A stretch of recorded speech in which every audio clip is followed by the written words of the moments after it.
Voilà pour ces images en direct de Moscou. On voit Vladimir Poutine toujours accompagné de ses quatre gouverneurs. Il est 15 heures. Si vous nous suivez toujours sur France 24, si vous nous rejoignez, on va continuer à décrypter ensemble ce moment qui marque définitivement un tournant dans cette guerre en Ukraine avec le rattachement de ces régions à la Fédération russe.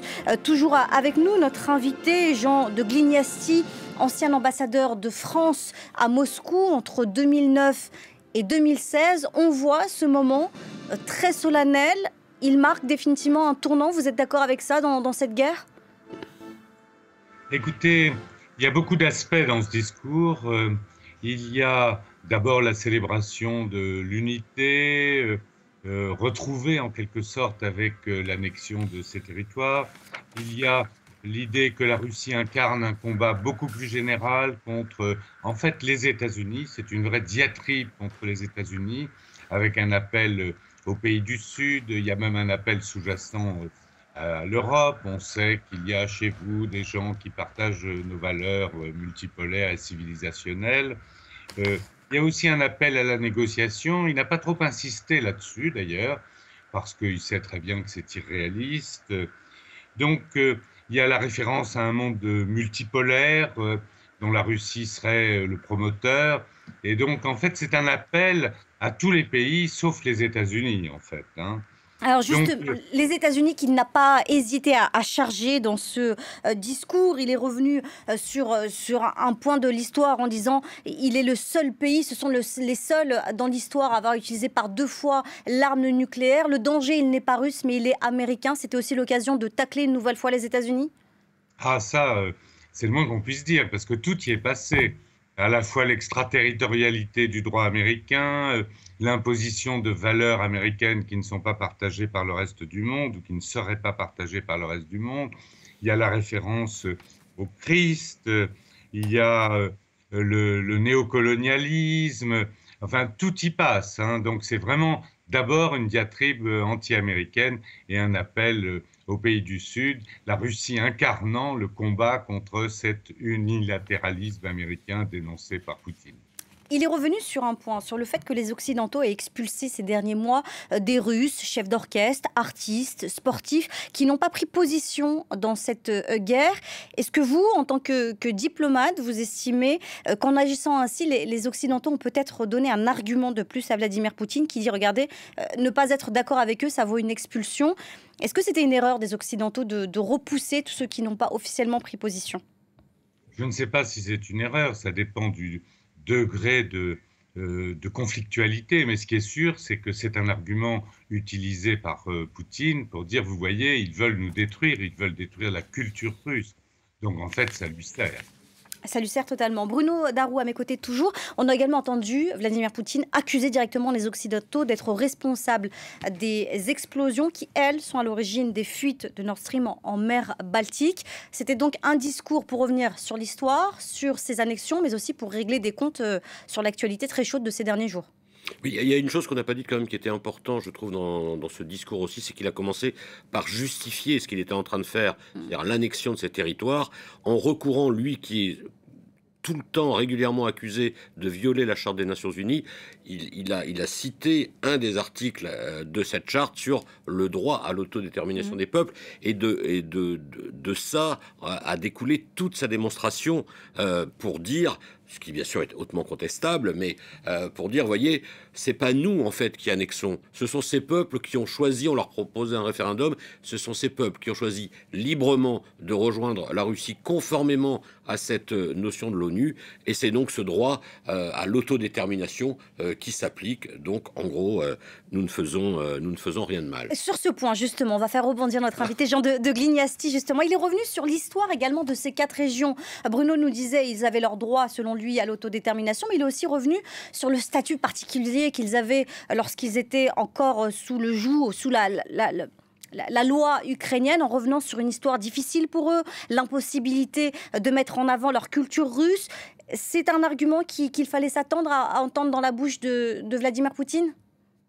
Oui, tout à fait. Certains experts s'interrogent, puisque, comme vous le savez, en 2021, l'Ukraine a interdit l'enseignement du russe dans les écoles, enfin l'enseignement ukrainien est devenu obligatoire.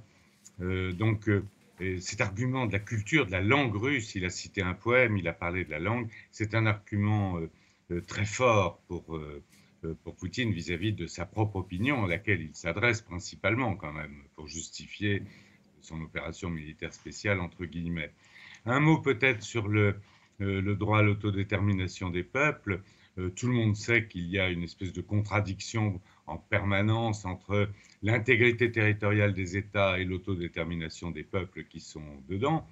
Et en fait, Poutine l'utilise à son profit. Et là, il met l'accent plus sur l'autodétermination des peuples. On sait très bien, par exemple, qu'un pays comme la Chine met plus l'accent sur l'intégrité territoriale. En fait, on voit que ces deux principes sont utilisés alternativement en fonction des intérêts des uns et des autres.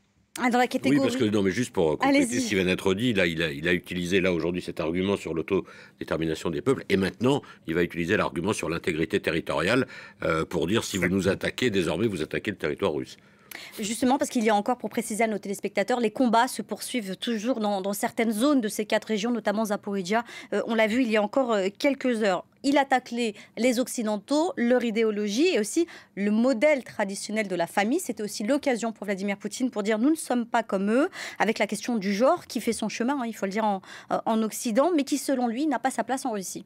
Oui, bah là, selon nos critères, à nous, il serait classé sur l'échelle politique à la droite de la droite, voire à l'extrême droite, en tout cas dans un camp ultra-conservateur qui existe, y compris dans nos démocraties, où des gens, ils ont tout à fait le droit de penser ça, pensent que l'ordre naturel, en quelque sorte, c'est un homme, une femme pour la famille.